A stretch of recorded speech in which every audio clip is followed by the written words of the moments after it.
Okay, this is a little video tutorial of how to maneuver through this master log and pivot table. Um, this section is the master log. This is where you're going to be putting all of your data. It's very self-explanatory. You just put in this information here.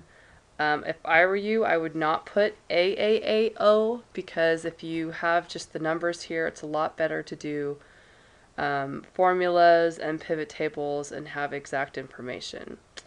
I've also added two different cells in here, a month and a year. This is obviously when it was sold and the year it was sold. I did this because a lot of times Tim and Brad have need of reports for specific months and years, and if you already have that here, then you don't have to go back and put it in later. It's just a lot easier. So once you put in your data, you want to click Save, and then go down to your Pivot Table tab, and it looks exactly like this. This is showing all of the customers' information. So it has part number, and you'll see as I'm hovering over the cell, a little box pops up to indicate what it is. Part number is in parentheses, so you can see what exactly this is trying to say. The next one is the sell date. Again, the next one is facility code, and you'll see that that's in parentheses.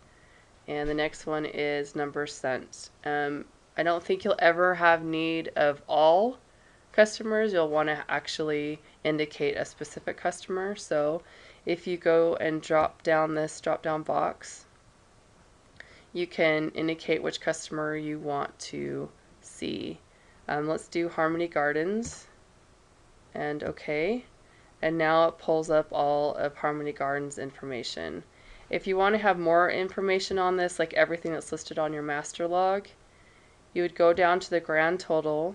Don't click on up here or right here because it'll only show that specific information. You want to go all the way down to the grand total, and you want to double click.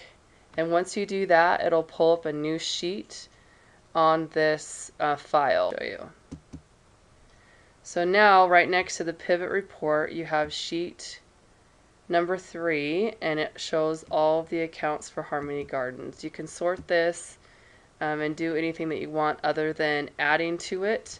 And just remember, whatever you do in here, it's not updating on the master log, and it's not showing up on the pivot report. So this is just basically for a report for that day.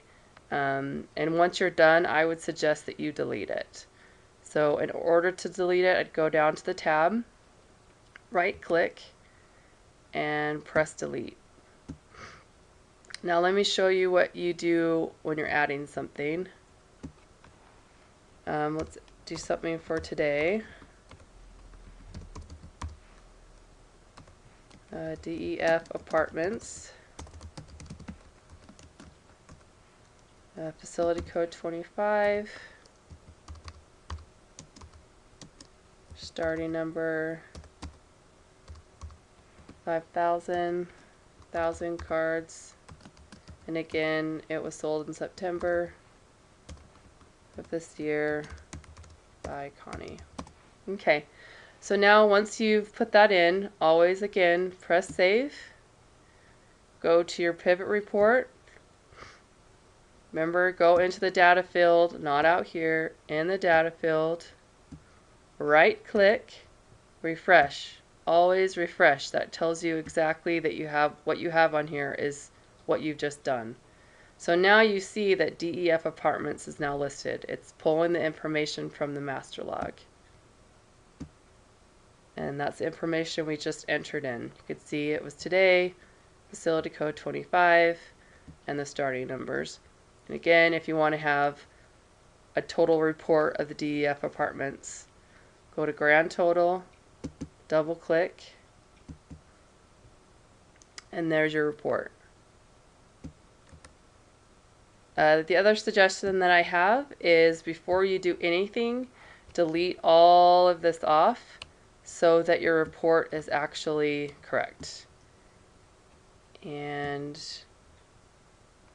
I can't stress enough to always save your work and always refresh the pivot table right after you do something, right when you open it, so you know that everything that you have is accurate of what you've just done.